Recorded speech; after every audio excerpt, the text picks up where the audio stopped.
على الدين والدين والصلاة والسلام على أشرف الأنبياء والمرسلين وعلى آله وصحبه أجمعين أما بعد.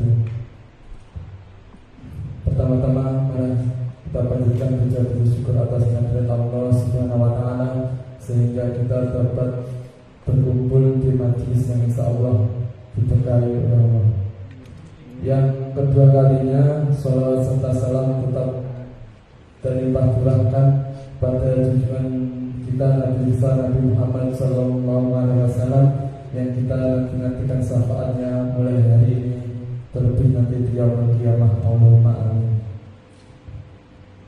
Bapak-bapak semua jamaah kajian Sang Surya Mengaji, di sini kami akan membacakan susunan acara pada malam hari ini. Acara yang pertama ialah pembukaan, yang kedua ialah pematerian oleh Ustadz Yazid Sukroni, yang ketiga yaitu sharing atau tanya jawab, yang keempat yaitu penutup.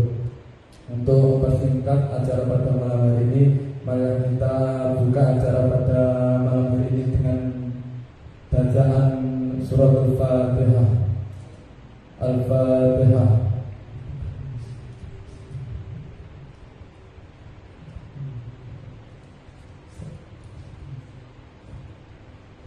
Amin amin ya rabbal alamin.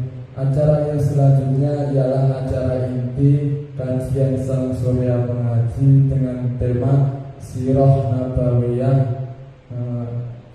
Nabi Adam alaihissalam, yang akan dibawakan oleh Ustadz Yazid Sukroni MPDI. Monggo Ustadz, waktu dan tempat kami persilahkan. Bismillahirrahmanirrahim. Assalamualaikum warahmatullahi wabarakatuh. Alhamdulillahirabbil alamin. Alladzi anzala as-sakinata fi qulubil mu'minin liyazdadu imanan ma'a imanihim. Asyhadu an la ilaha illallah al-malikul haqqul mubin wa asyhadu anna Muhammadan abduhu wa rasuluh shadiqul wa'dil amin. Allahumma shalli ala Muhammad wa ala ali Muhammad. Para rawuh ingkang kula hormati, syukur alhamdulillah malam hari ini kita diberikan kesempatan oleh Allah Subhanahu wa taala untuk menggunakan sisa-sisa kehidupan kita, sisa usia kita, dengan amal soleh. Di antaranya adalah menghadiri majelis ilmu, dengan satu harapan dan doa semoga kebaikan ini dicatat oleh Allah Subhanahu wa taala menjadi amalan shalihan maqbulan. Amin ya rabbal alamin. Salawat dan salam semoga senantiasa terlimpahkan kepada baginda agung Nabiullah Muhammad sallallahu alaihi wasallam. Semoga kita semuanya yang hadir, yang mendengarkan, yang melihat tayangan ini,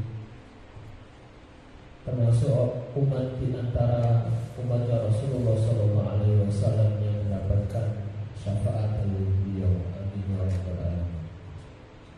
Jamaah yang dirahmati Allah, ada satu ayat yang menarik dalam surat Al-Baqarah ayat 30, di mana Allah Subhanahu wa taala berfirman, A'udzu billahi minasyaitonir rajim. Wa idz qala rabbuka lil malaikati inni ja'ilun fil ardi khalifah qalu ataj'alu fiha man yufsidu fiha wa yasfiku ad-dima' wa nahnu nusabbihu bihamdika wa nuqaddisu lak qala inni a'lamu ma la ta'lamun. Surat Al-Baqarah ayat 30 ini menjadi awal dari proses proses penciptaan Adam alaihissalam, di mana Allah memperkenalkan inni ja'ilun fil ardi khalifah, bahwa Nabi Adam diciptakan. Ini menjadi awal dari kehidupan makhluk yang bernama manusia. Karena sebelumnya sudah ada makhluk-makhluk yang diciptakan oleh Allah Subhanahu wa ta'ala. Termasuk dalam teks ayat tersebut adalah malaikat. Wa idh qala rabbuka lil malaikah. Dan ingatlah ketika Allah Subhanahu wa ta'ala berfirman kepada para malaikat, inni ja'ilun fil ardi khalifah, aku jadikan di bumi ini khalifah, makhluk pengganti, makhluk yang akan memakmurkan kembali, makhluk yang akan memimpin peradaban. Siapa itu? Adam alaihissalam. Kenapa Adam? Karena ayat setelahnya. Maka penciptaan Adam ini adalah menjadi satu tanda kemahakuasaan Allah. Penciptaan Nabiullah Adam ini menjadi tanda-tanda kekuasaan Allah kepada seluruh alam semesta, termasuk kepada Nabi Adam sendiri. Dan kita semuanya sebagai anak cucunya Nabi Adam. Jadi tanda kemahakuasaan Allah, di mana Allah bisa menciptakan Al-Khaliq, Allah yang maha pencipta, Al-Musawwir, Allah yang maha membuat bentuk yang sempurna. Disitulah tanda, satu di antara tanda kemahakuasaan Allah. Maka betul, man arafa nafsahu arafa rabbah. Siapa yang mengenali dirinya, maka dia akan mampu mengenali Rabbnya. Termasuk adalah bagaimana kita memahami penciptaan Nabi Adam alaihissalam. Kalau hari ini tidak mungkin lahir seorang anak atau lahir seorang makhluk tanpa ada proses. Tetapi Adam alaihissalam diciptakan oleh Allah Subhanahu wa ta'ala tanpa proses perkawinan. Allah sendiri yang menciptakan Nabi Adam alaihissalam tanpa melalui proses perkawinan. Hadirin yang dirahmati Allah, masyhur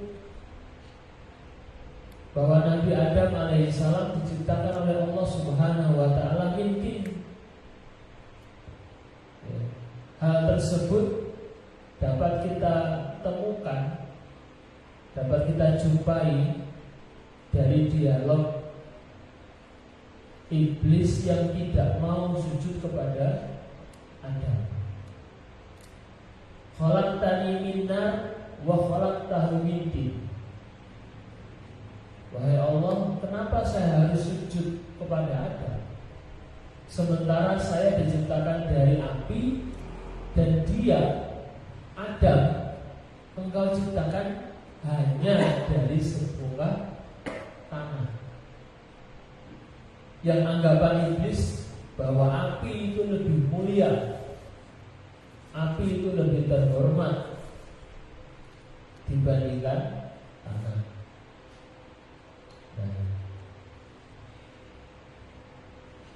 Maka penciptaan Adam alaihissalam selain sebagai tanda kemahakuasaan Allah, juga adalah sebagai ujian.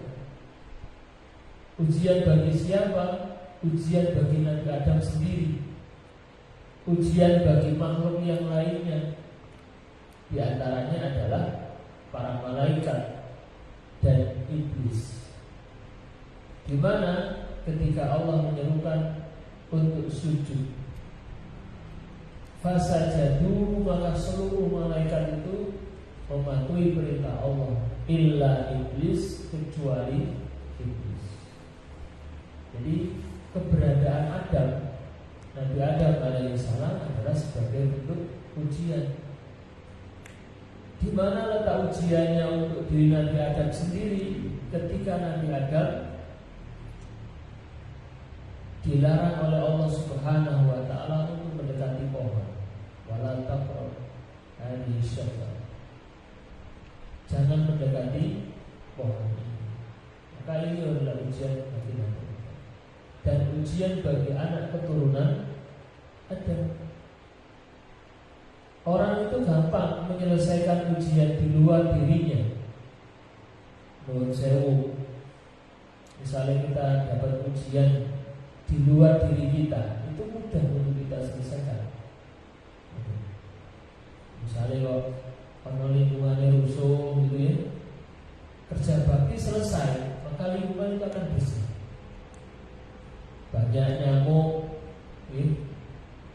dan mulai musim hujan akhirnya nyamuk banyak yang DB misalnya, maka dengan cara fogging atau sejenisnya 3M,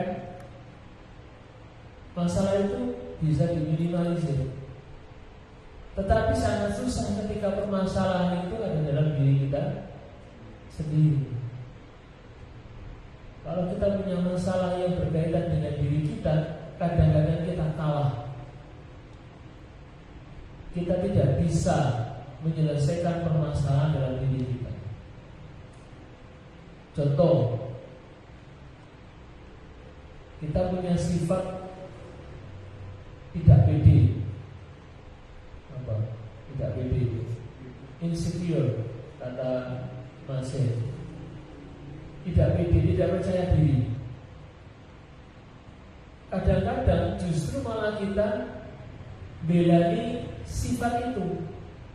Saya ini pemalu loh Pak, boleh jangan ditunjuk. Gitu. Itu contoh sederhana bahwa kadang-kadang permasalahan yang ada dalam diri kita sendiri justru yang kita tidak selesaikan. Saya itu pemalu loh Pak, jangan saya, yang lain saja. Jadi sifat malunya sifat pemalu ya. Kalau sifat malu baik, punya rasa malu itu bagus. Al-haya la ya'ti illa bi khairin. Rasa malu itu tidak akan mendatangkan sesuatu kecuali kebaikan. Jadi, orang itu bisa baik karena masih punya rasa malu.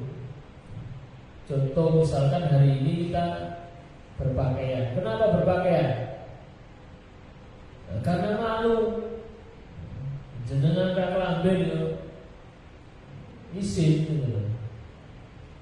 Karena yang maka kalau rasa malu itu sudah hilang, repot ya. Gak punya malu, akhirnya ya serampangan gitu. Tapi rasa malu itu tidak boleh digunakan sebagai alasan untuk melakukan ibadah hanya gara-gara malu. Kalau malunya kepada Allah boleh. Contoh, ono wong wajib sholat, nyapa kok sholat, isin kalau tonggo yang nggak sholat, mau mencelak masjid orang sholat, isin aja.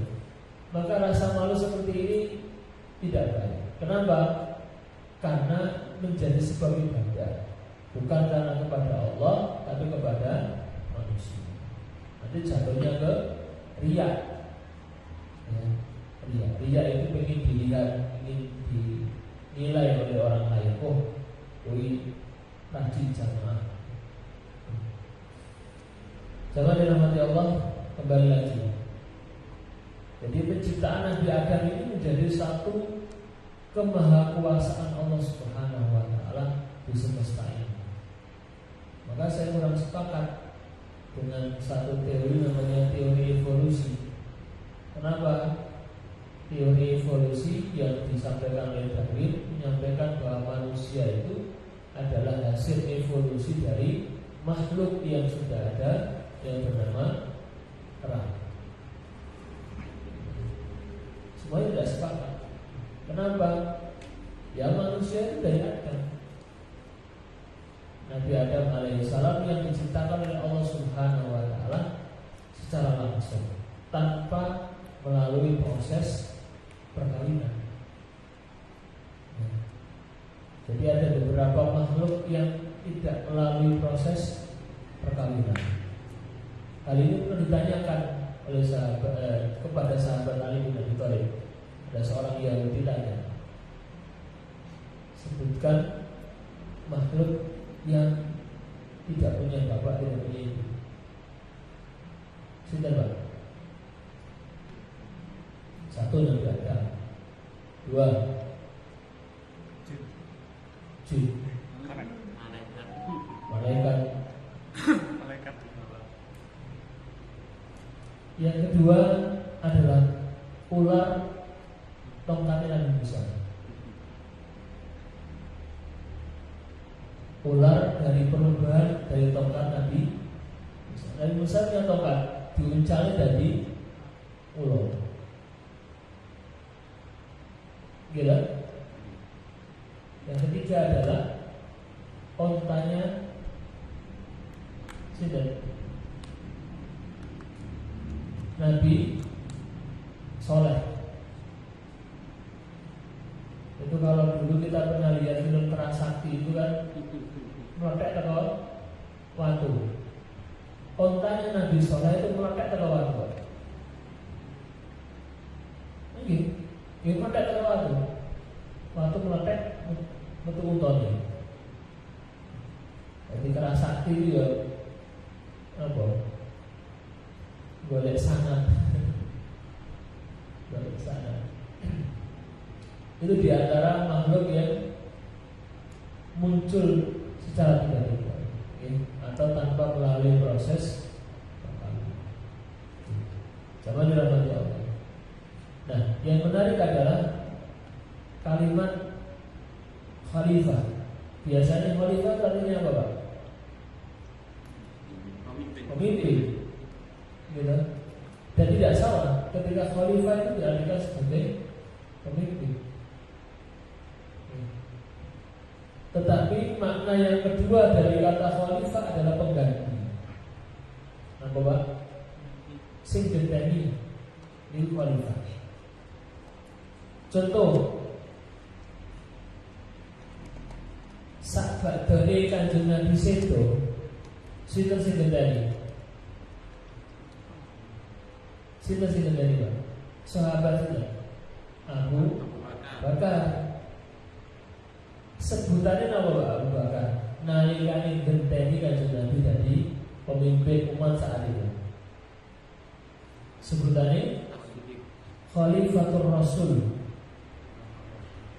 Khulafaur Rasyidin kuwi kabeh Abu Bakar, Umar, Utsman, Ali itu Khulafaur Rasyidin. Para pemimpin yang mendapatkan petunjuk dari Allah. Sebutannya Abu Bakar nalikane menggantikan Nabi SAW sebagai pemimpin umat adalah Khalifatul Rasul. Bukan kok Abu Bakar genteni jadi Nabi, bukan. Bukan kok Abu Bakar menggantikan kenabian Nabi Muhammad SAW, tidak. Atau meneruskan kenabian, oh tidak. Artinya adalah orang yang memimpin, orang yang menjadi pemimpin sebagai pengganti Kanjeng Nabi SAW yang sedih. Yang menarik ketika Umar bin Khattab menggantikan, panggilannya apa Pak? Halo, panggilannya apa? Amirul Mukminin. Amirul Mukminin. Dan setelah itu menjadi panggilan para pemimpin saat itu. Ya Amirul Mukminin, wahai Amir. Amir itu ya orang yang memerintahkan, Amir, pemerintah. Al-Mukminin, orang-orang yang beriman. Kenapa kok tidak menggunakan kata khalifah atau khalifatul Rasul? Ya karena sudah dipakai oleh Abu Bakar. Sudah dipakai Abu Bakar. Maka sejak itu Umar menggunakan panggilan Amirul Mukminin. Jadi khalifah itu apa Amir? Selain pemimpin juga pengganti. Jadi menarik firman Allah Subhanahu wa taala, inni ja'ilun fil ardi khalifah. Kalau diartikan gimana, Pak? Kalau diartikan pemimpin, ini sesungguhnya aku Allah ja'ilun, menjadikan, fil ardi, di muka bumi, khalifah, pemimpin. Kalau diartikan sebagai pengganti, ini sesungguhnya aku Allah ja'ilun, menjadikan, fil ardi, di muka bumi, khalifah, pengganti. Apa yang panjenengan pikirkan?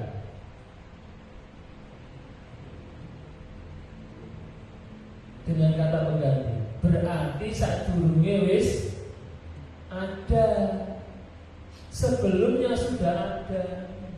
Di bumi ini sebelumnya sudah ada. Siapa? Mayyusidu fiha, makhluk yang membuat kerusakan.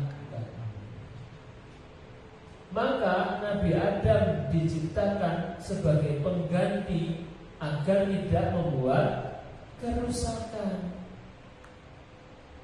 Wa yasfikud dima, ya, apa yasfikud dima?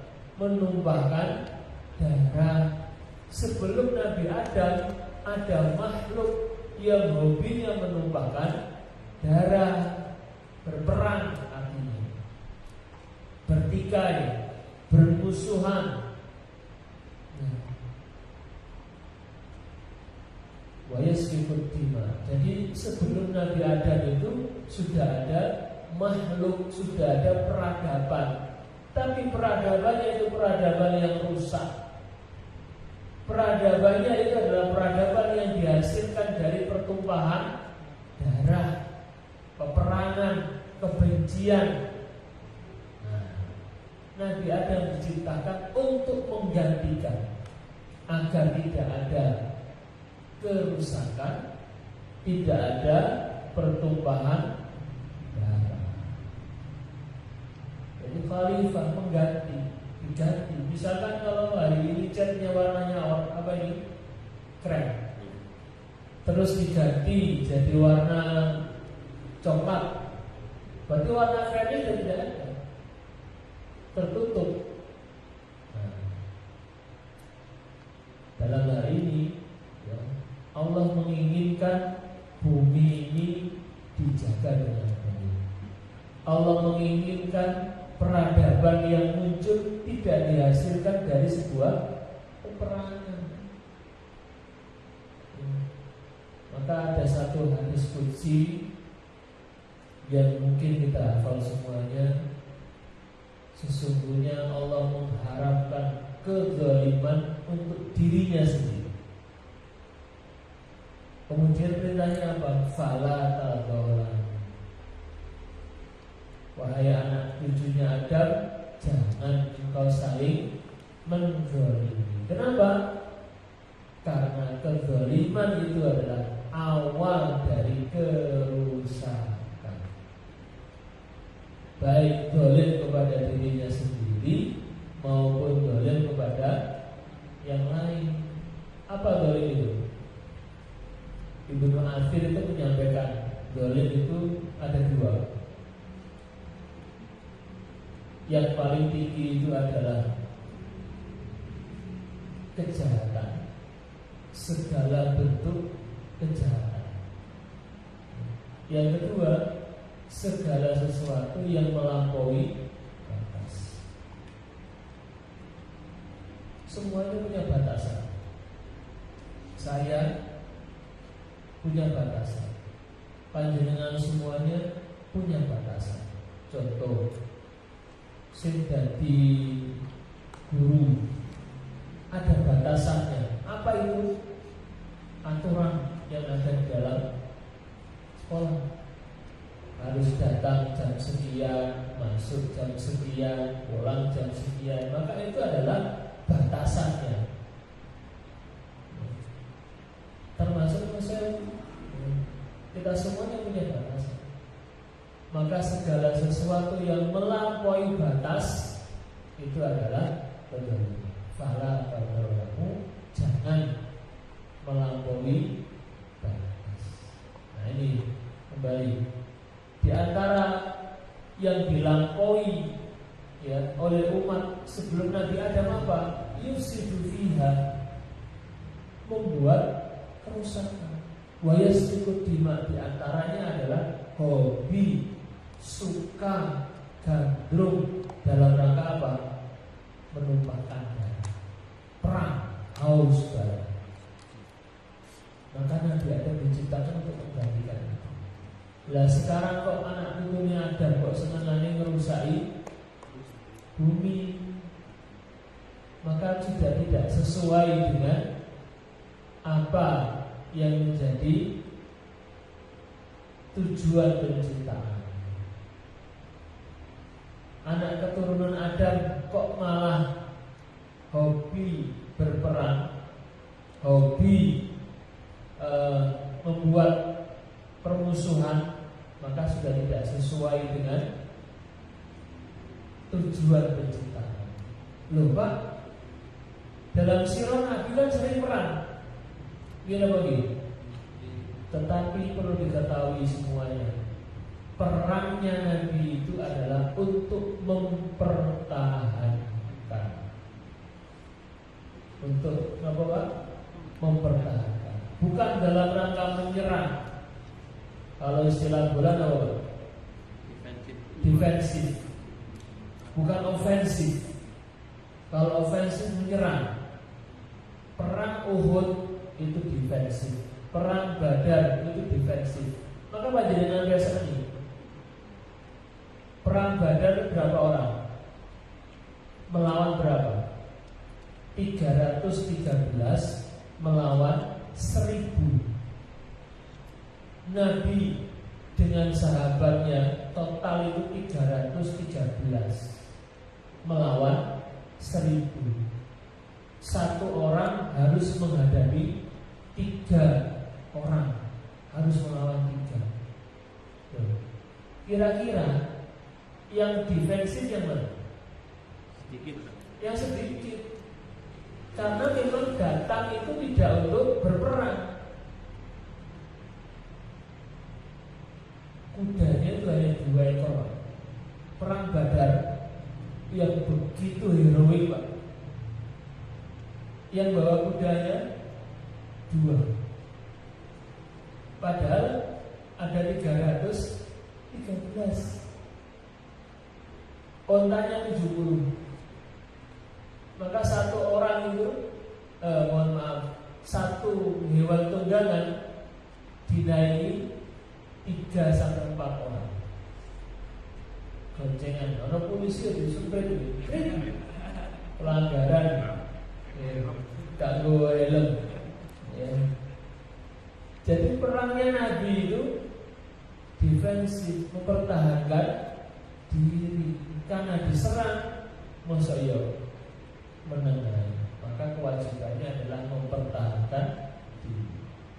Perang Uhud, wah lagi-lagi perang Uhud itu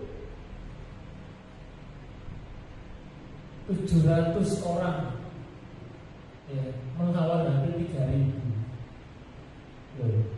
700 melawan 3000. Berapa kali Pak? 4 kali. Tadi 3 kali, sekarang malah 4 kali. Satu orang harus melawan 4 orang. Mana yang ofensif? Orang Quraisy. yang dipimpin oleh Abu Sufyan saat itu. Maka perangnya Nabi itu bukan dalam rangka menyerang atau merusak, tapi dalam rangka mempertahankan diri. Dan kalau panjenengan kersani dalam kitab sirah manapun, Nabi itu meskipun dalam kondisi perang tidak ada satupun yang dibunuh oleh Nabi. Ya, meskipun perang loh, Nabi itu tidak membunuh. Jangan buka sirah apapun, tidak ada satu orang pun musuh dalam peperangan sekalipun yang tewas gara-gara dibunuh oleh Nabi. Tidak. Berarti Nabi betul dalam rangka apa? Mempertahankan diri. Hanya satu, Pak. Itu karena saking kuatnya Nabi menangkis. Jadi ada musuh yang terlalu bersemangat dalam membunuh Nabi. Nabi menangkis, pedangnya balik, Pak. Apa? Bendal senjata maka tua. Iya. Nabi itu kuat, Pak. Jadi kalau nangkis gitu, ya salah satu tadi bendal mengenai awake dewi. Hanya itu, Pak. Yang lainnya tidak ada. Jadi misalkan waktu apa ya, sudah kalah itu dibiarkan, suruh pergi. Nah itulah di antara sifat khuluqun adibnya Nabi Shallallahu Alaihi Wasallam. Nah kembali ada dua hal yang kita garis bawahi, bahwa penciptaan Adam alaihissalam adalah untuk menggantikan peradaban yang rusak, peradaban yang dibangun atas permusuhan, peperangan, dan pertumpahan darah. Ini menjadi tugas kita semuanya, menjadi pengingat bagi kita semuanya bahwa Nabi Adam sebagai nenek moyang kita semuanya itu diciptakan untuk menjaga perdamaian dunia. Maka berdamailah.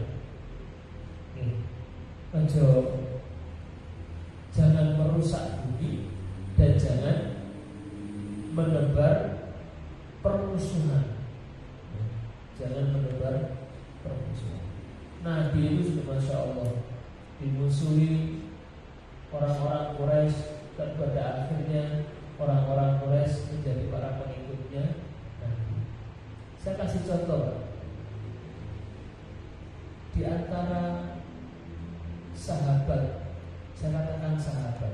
Kenapa? Pada Injil dan akhirnya masuk Islam. Namanya Abu Sufyan. Abu Sufyan itu ya gerombolannya Abu Jahal. Ya. Tapi Abu Sufyan selamat gitu ya. Perang Badar selamat, perang Uhud selamat, ya, perang Khandaq selamat juga. Sampai akhirnya ketika Fathul Makkah, Abu Sufyan masuk Islam. Orang yang pernah membenci Nabi bukan kok semakin benci kepada Nabi, tetapi justru menjadi pengikutnya Nabi Muhammad Sallallahu Alaihi Wasallam. Kalau kanjeng Nabi ini kok membalas kebencian yang dikobarkan oleh Abu Sufyan, ya Abu Sufyan tidak akan masuk Islam, tidak akan menjadi pengikutnya kanjeng Nabi, karena Nabi mempunyai akhlak yang adil, yang luhur. Para pembenci pun kemudian berbalik arah menjadi pengikut setia. Keberkahannya apa, Pak? Anak keturunannya Masya Allah sampai menggantikan atau melanjutkan kepemimpinan kaum muslimin, yaitu dinasti Umayyah. Ada Muawiyah bin Abi Sufyan, anaknya Abu Sufyan, ya, menjadi khalifah pertama dinasti Umayyah, menggantikan Kemudian terus sampai ketemu khalifah yang fenomenal namanya Umar bin Abdul Aziz. Itu zaman dirahmati Allah.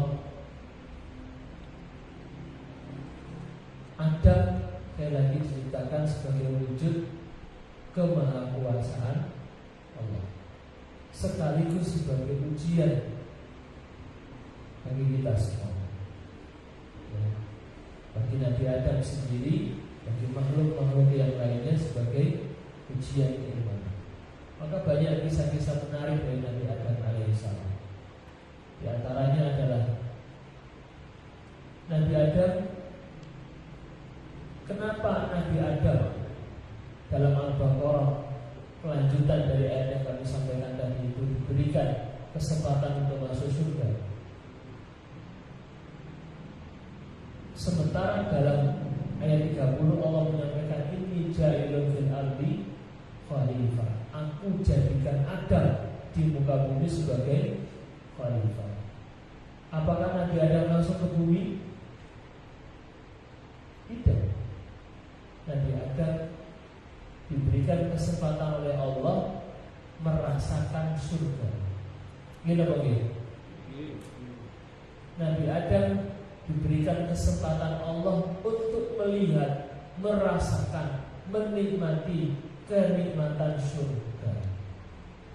Baru ada momen yang tepat karena kesalahan Nabi Adam diturunkan ke bumi. Pertanyaannya, tujuan utamanya kemana? Penciptaan Nabi Adam ke bumi. Inni ja'ilun fil ardi. Tujuan utamanya ke bumi. Pertanyaannya, kenapa kok diberi kesempatan masuk surga dulu? Halo, sebagai ujian. Pinter ini, sebagai ujian. Tapi jawaban saya agak nyeleneh, agak beda. Kenapa? Nabi Adam diberikan kesempatan Allah untuk mencicipi, memotret surga agar diwariskan kepada anak cucunya melalui darah dan gennya untuk merindukan kembali ke surga. Lihat, saya tuh pernah ngobrol sama kakak saya. Ya ngobrol aja. Ngobrol masalah panjenengan pernah mengalami peristiwa si koyok wis tau. Loh, koyok aku wis tau ini. Pernah enggak? Pernah. Jenengan pernah enggak? Pernah gitu. Padahal kita baru ke situ, tapi perasaan kita sudah pernah di situ. Gitu begitu. Apa namanya? Kata orang dijadi. Kata orang namanya dijadi. Misalnya di sini, kali pertama saya ke sini misalnya, loh, kok kau tahu nang gini? Kapan? Mulai tempat duduknya, suasananya, bahkan orang-orangnya. Nanti ngalamin seperti itu. Nah, kira-kira kenapa Allah mempersilahkan Nabi Adam untuk masuk surga duluan, ngicipi suarga di sini?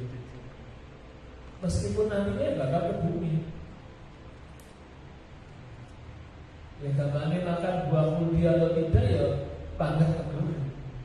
Hanya itu menjadi timing yang pas untuk menurunkan Adam ke bumi. Kenapa? Untuk diwariskan melalui darah kita, melalui gen kita, bahwa nenek moyang kita itu pernah di surga dan kita merindukan surga. Kenapa kok tidak ke neraka?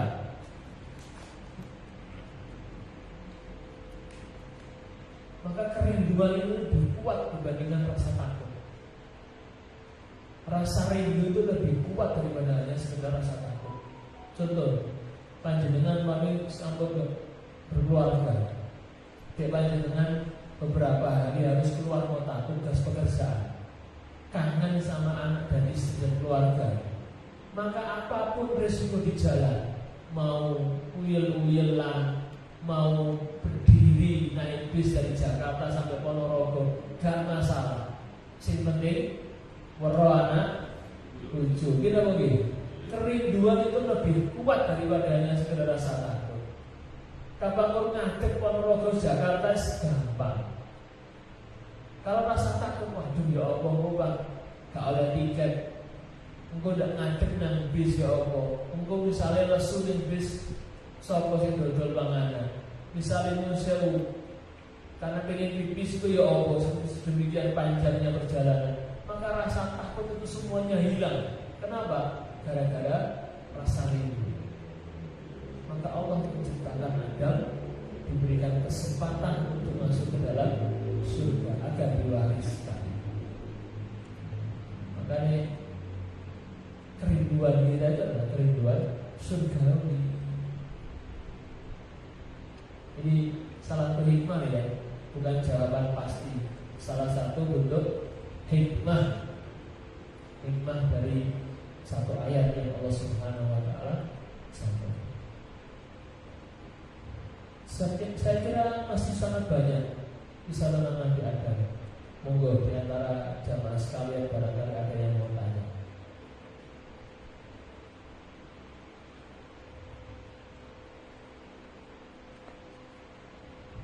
Halo.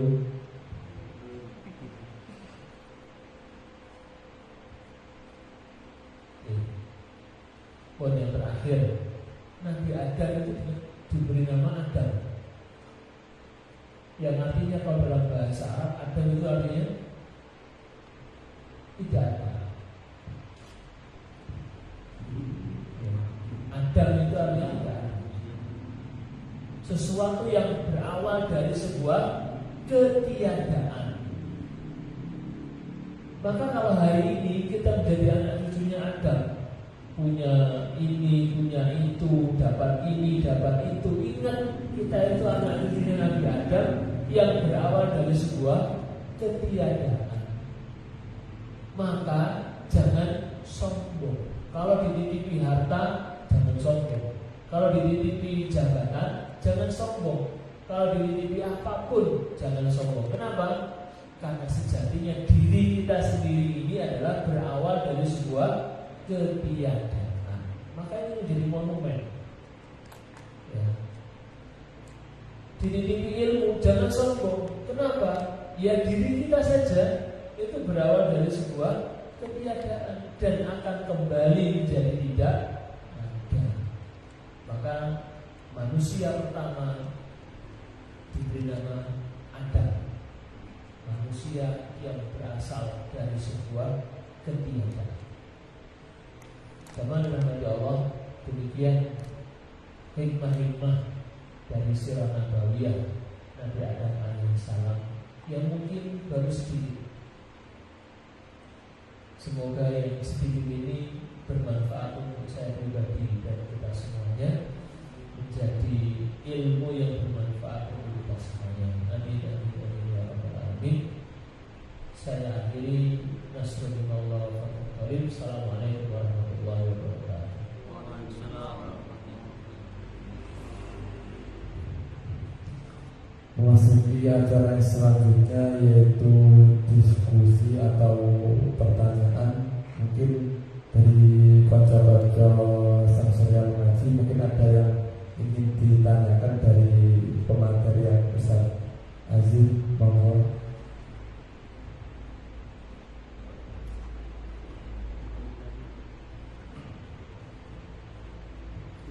Izin bertanya. Langsung atau melayani?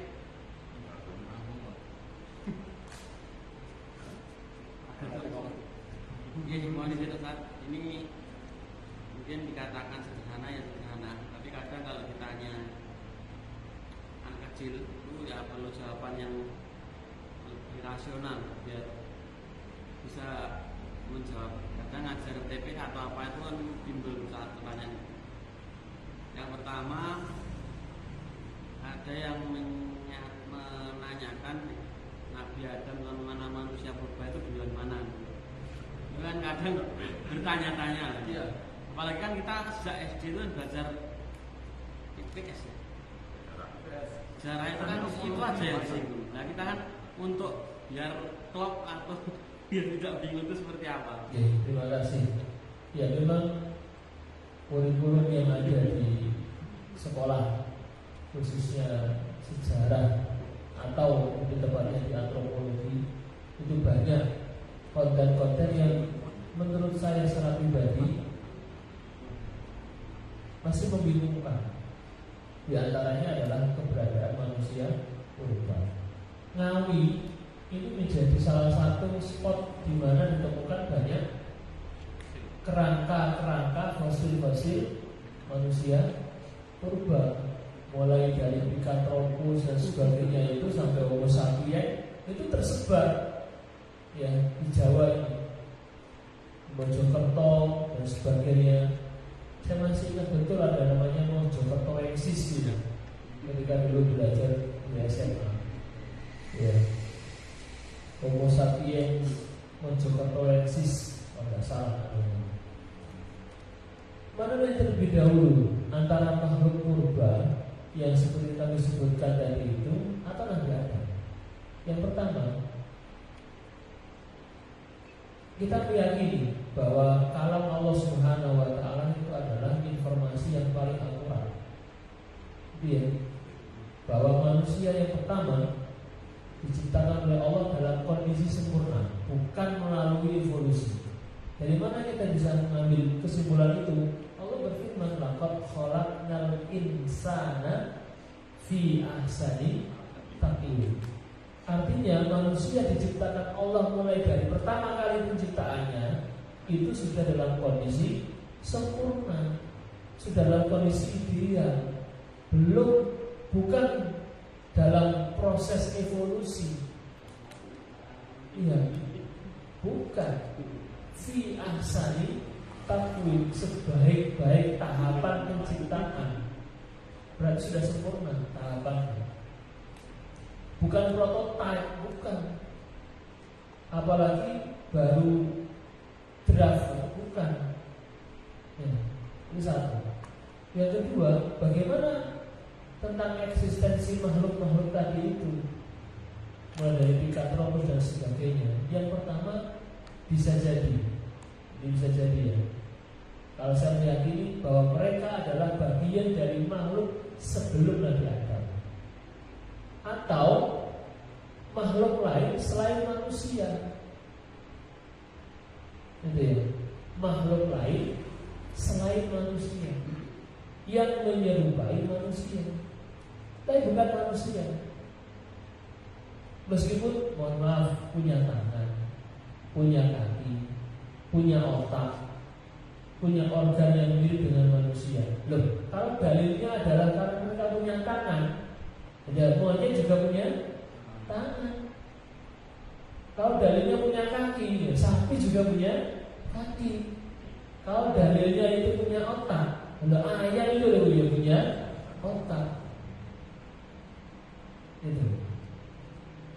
Lantas bagaimana dengan makhluk-makhluk purba, misalkan dinosaurus dan sebagainya gitu ya? Perlu dengan semuanya ketahui, dinosaurus yang paling tinggi, ya, dinosaurus yang paling tinggi, silakan disearching. Tingginya berapa Pak? Namanya Brontosaurus namanya. Coba jangan searching. Dinosaurus yang paling tinggi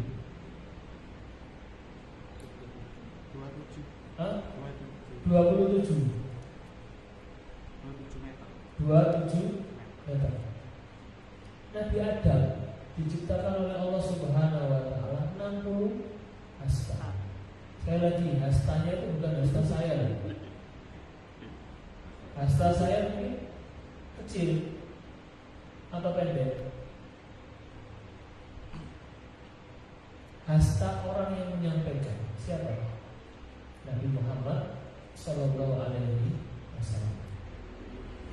Oke lah, kita buat paling sederhana, hasta saya mungkin setengah meter.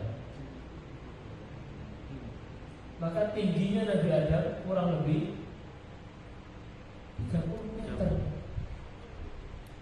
Kalau satu hasta itu setengah meter, berarti tingginya Nabi Adam berapa Pak? 30 meter. Itu hewan yang paling tinggi. Apa namanya tadi itu? Papasaurus atau Mamasaurus? Brontosaurus. Itu cuma lehernya tau Pak. Jadi bukan tingginya full body, tapi lehernya saja kayak jerapah gitu. Badannya masih lebih rendah gitu. Artinya apa? Kalaupun hewan-hewan purba tadi itu adalah hewan yang sezaman dengan Nabi Adam, maka mereka seperti kambing dan kita, atau sapi dengan kita. Dengan kalau dia sakit takut apa enggak? Takut besar takut juga. Besar takut. Ya sih, ingin satu yang malah bebas terus. Gitu. Jadi kalau lihat kambing takut apa tuh? Ya udah, lihat ayam, ya biasa aja. Malah seneng, dikudan, dikei panganan. Ya kurang lebih seperti itu. Jadi kalau dengan minta rasionalisasinya, jawaban-jawaban yang rasional. Kalaupun, sekali lagi kalaupun makhluk-makhluk purba seperti dinosaurus dan sebagainya itu adalah sezaman dengan Nabi Adam, maka posisi mereka layaknya kita yang hari ini dengan hewan-hewan yang ada. Kita dengan kambing, lawang anakku loh, orang pedus melatih budaki, pedusnya melayu. Iya loh. Anak saya lihat bebek, dikejar, bebeknya yang lari. Ya kurang lebih seperti itu. Allah. Tetapi di antaranya bahwa makhluk-makhluk itu adalah makhluk sebelum Nabi Adam alaihissalam, ya, yang mengalami fase pemusnahan. Fase pemusnahan. Jadi yang yasbiqut yusidu fiha wa yasbiqut dima itu ya bukan dinosaurus, karena mereka itu hewan-hewan tidak mukallaf, tapi makhluk yang lain. Yang salah satunya adalah disebutkan Banul Jan, jin, bangsa jin. Seperti itu. Saya kira itu jawaban yang mungkin mendekati rasional. Wallahu a'lam.